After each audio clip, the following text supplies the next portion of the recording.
讲到嘉义台南部分地区，明年早当周停止引产压水的补偿申请，已经对12月初1开始啊。农委会主委陈吉中今仔早起就去到嘉义绿草访视，就人甲伊讲。阮遮的做种植的农民讲，若准是无水通好用，这也代表讲刷落来无工课，也无钱通好赚，生活是毋知要安怎度。另外，陈吉中也宣布讲，对明年开始会用政策鼓励农民配合，2年内面的4期稻啊，希望有1期改做用大田来减少用水。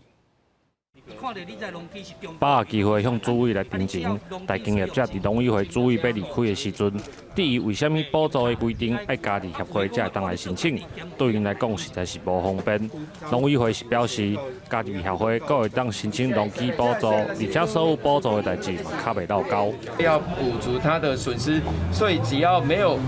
放进来，我们已经有公告的补偿的对象跟金额的，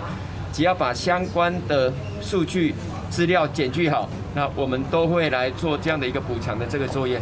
嘉南区已经做明年确定停止引产，昨就开始接受民众申请补偿。农委会主委今仔日上午来到嘉义县4早农民办理的情况，申请的农民有人认为这摆补偿袂歹，不过嘛有人讲鼓励种别项作物拢无水，是要安怎来种？台湾话讲都食饱等死，你敢知？阮佚佗，阮唔知影要创啥，阮无趁钱，阁袂使。